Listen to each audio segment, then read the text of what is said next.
In Game 6, the Cavaliers pulled out a 100-97 victory and forced a Game 7, and that is what we are here for in Episode 40 of the Celtics MyGM. Game 7 of the Eastern Conference Semifinals back in Boston, ever so reminiscent of that 2008 series between these two teams in which the Celtics pulled it out in Game 7 at the TD Garden. Let's see if they can duplicate that performance. That game turned into an all-time classic, both Paul Pierce and LeBron James going out for 40-plus points in what turned into be one of the best games of the playoffs that year.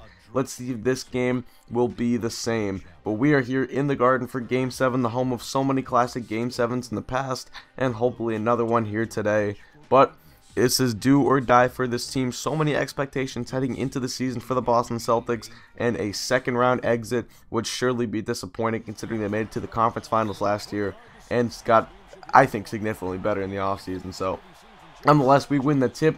Roy Hibbert gets it to Eric Bledsoe, and we're underway. Bledsoe back to Sullinger for the mid-range jumper, but it rims out, couldn't get the shooter's roll right there. So now on the other end, Glenn Robinson dribbling it up left hand. He's going to try and get it over to Dion Waiters, who steps in, kicks out to Danny Granger, and that is such a big part of the Cavs offense, but it does not work there. So a couple misses to start out the game, but Hibbert's going to make that one. A nice little left-handed layup right there, and we take a 4-2 lead, but now 6-2. Tyler Zeller with the ball kicks it out. Glenn Robinson in the corner for three, and like I said, this team is so good at shooting the three-pointer. That is really a big drive and kick offense. But Sullinger, they do play a lot of small ball, so you get some mismatches like Granger on Sullinger in the post, and Sullinger takes advantage. You cannot be covering Jared Sullinger with Danny Granger in the post like that. Jabari Parker for three, he knocks it down, and we take a 5-point lead. And now Dion Waiters being covered by Bradley at the top of the key. And check out this freeze frame here. As you can see, Jabari Parker just stupidly helping out, even though Waiters hadn't even gotten into the paint yet. And that's going to leave Glenn Robinson wide open for three.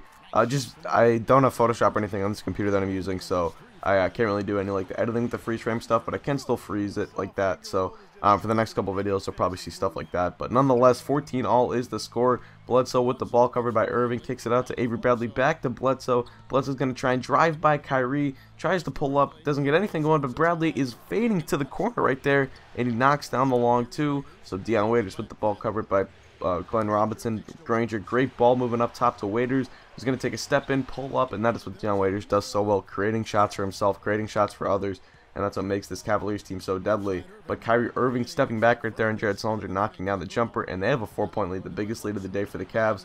Robinson turns it over right there. Bledsoe comes up with the steal, kicks it up to Bradley. Bradley's going to make the pass to Sullinger on the break, and this is what I love about Jared Sullinger. He runs the break so effectively. It helps us out so much, and check out this huge travel by Paul Pierce right here. I'll show you the replay in a sec. This was like so stupid that they didn't call this a travel. You can see hop steps. That's a travel as it is right there, pivoting. But then he takes another dribble, another hop step, again pivots, and finally knocks down the layup. But I'll take it nonetheless. Allen's buzzer beater is good, and we tie the game up at 24. Heading into the second quarter, at the end of the first, 24-all is the score. And you can see Allen is hyped about that. Basically, at any end of quarter situation, and Allen's on the floor, I always go to him. He's really good at knocking down shots with like minimal space, and he's also pretty clutch like that. So 28-27, Norris Cole with the ball, looking for the screen from Jalil Okafor for the second unit is in, and look out, Norris Cole with the Dirk fadeaway over the backboard, and then check out this almost ridiculous block by Jabari Parker. Look how close he was to absolutely swatting Doug McDermott. That would have been so cool. But Kyrie Irving with the ball, Bledsoe doing his best to try and contain him. Zeller back to Irving, who Bledsoe just fell asleep right there and left open. So it's a 3-point lead, but Avery Bradley for three, and he knocks it down. That's going to tie it up at 34. Avery Bradley's trying to get it going here. 36-all. Bledsoe covered by Irving. This is a mismatch. Irving's really not that good defensively. And now a great pick and roll. And check out Ashik with the reverse layup. I loved that little animation right there. But Irving for three, and he gets it to go. Kyrie Irving is just torching Eric Bledsoe right now, but Bledsoe trying to do the same pick and roll. Sullinger wide open in the paint. An easy one-handed slam. Now 46-43. Tony Douglas. Check out Tony Douglas just pulling up. I guess when Ray Allen covers you, you can do things like that. But Cole kicking it to Bledsoe, and this is at the end of the second quarter. I was experimenting with this Norris Cole, Eric Bledsoe backcourt. I wanted to see how it would work, and now Tony Douglas just, oh, Danny Granger posterizing Jared Sullinger. Sullinger tried to get in there late. Check this out. Sullinger Oh, you're not a shot blocker. Don't do that anymore. That's a poster right there for the fans back in Cleveland. But now a 2-point game. Allen comes up with the steal right here, taking it by himself when he slams it down. And that's going to give us a 4-point lead. And that's going to be the score heading into the half, 51-47. And we now have Dorsberg standing by with Roy Hibbert. Gentlemen, I'm here with Roy Hibbert. And Roy, what do you think the team needs to do coming up in the second half? I think we need to take care of the ball on the offensive end, get back, but got to do a better job of just controlling the pace of the game. You know, you give a little bit of leeway, but I think we can do a better job in that aspect. Roy, as always, we appreciate the time. Gentlemen, back to you. So here started the third quarter. Allen catching it on the break, kicks it back out to Bledsoe, who's open for three, and Bledsoe's got his second three-pointer of the game. So that puts us up by 7, and now Bradley in the corner, putting us up by 10. And here we go, the third quarter. We're trying to make a run and pull away, but Waiters has something to say about that.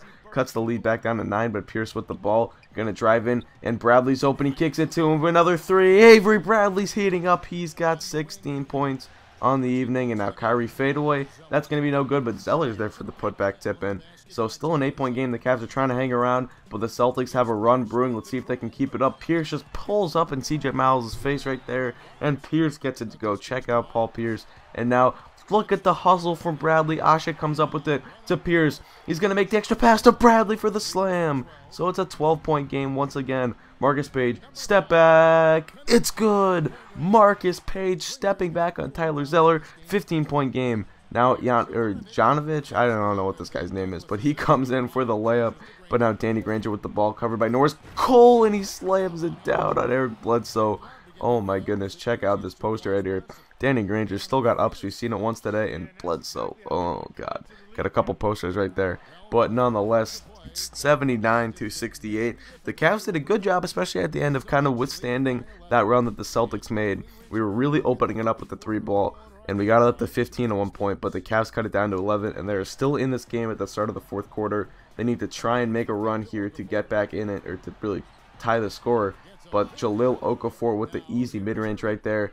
14-point game, but Robinson for 3, he gets it to go, so the 3-point shooting is keeping this team in the game. Bledsoe with the ball, though, ends up drawing a double team there. It kind of doesn't, or leaves or whatever, I don't know what to say, but great ball right there. Bradley gets Irving to bite on the pump fake, then kicks it to Solinger. Now Hibbert for a jumper, he gets it to go, and we're back up to 15 points with just 5.5 minutes to play. Bradley for 3, it's good, and guys, this is where Avery Bradley heat check mode engaged. First, Bledsoe's going to knock down another 3. We go up by 21, but now here comes Bledsoe driving right. He's going to kick it all the way to Bradley in the corner for 3, and you know it's going in. It's a 24-point lead, and this game has been blown open, but it's not done yet. Bledsoe almost turns it over there, but Hibbert to Bradley, who's not even that open. I would never shoot that shot with Avery Bradley. He's got to be open to make his shots, but he knocks it down. Irving for 3, he gets it to go, so it's 101-77, still 24-point game, but Ashik's jumper is no good.